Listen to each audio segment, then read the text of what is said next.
One after the other satanic ritual, from the Eurovision Song Contest to the Paris Olympics, proves that Europe is being strangled by abusive people who must have suffered abuse themselves. But that doesn't acquit any of them of the crimes they are passing on to innocent bystanders. Rather than beating the challenge of bettering themselves, they revel in their misery. They seek to drag us all down to worsen the world. This is where we part our ways. Our quote-unquote leaders are not our leaders anymore. Our so-called cultural elite don't represent our culture. We will not follow them to hell. They can go without us. In 2008, I was lucky enough to win a ticket to the opening ceremony of the Beijing Olympics.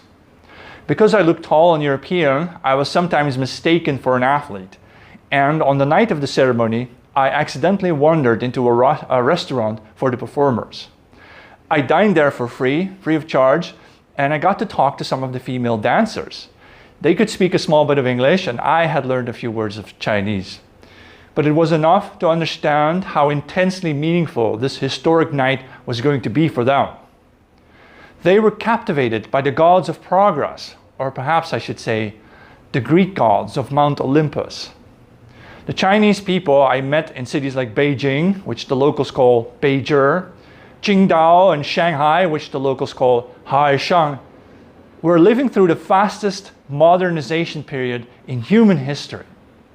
They had cities the size of my country, the Netherlands, and that was 16 years ago, and Europe already felt old. A student told me when he was born in China, they didn't have airplanes, but by the time he graduated, Alibaba was beating eBay. I rode self-driving trains through Shanghai, and we still have nothing like it in Amsterdam. It felt like China was the future. But the thing is, Asians still looked up to the West back in 2008. When I was there, pizzas and hamburgers were considered high-class foods because it was new to them.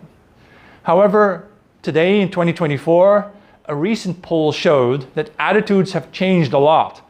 Nearly half of Chinese and Japanese people no longer think that the USA offers them an example to follow, rather a failure to avoid. The West has fallen, though no enemy has defeated us. We did it to ourselves by allowing the moral rot of Satanists to shoot root in media, in education, in science, in business, and in politics.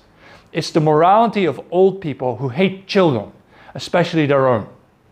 China has the benefit of learning from our mistakes, and so I doubt that the ethnic Han Chinese will ever embrace open borders and multiculturalism. It would be a grave mistake if they did. Aging demographics are no excuse to hold on to an economy for profit's sake. It's better to rejuvenate by transferring the wealth of the old people to the young than to transfer one's nation to a foreign-born people. Indeed, progress has come to a full stop in the West, and out of desperation, we've turned into a decline. It's suicide. I think we all know what to do. We need to depose the evil men in government and media.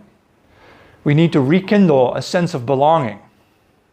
We need to embrace a morally healthy faith. As the Olympic flame never extinguishes, so too have our aspirations and dreams never diminished.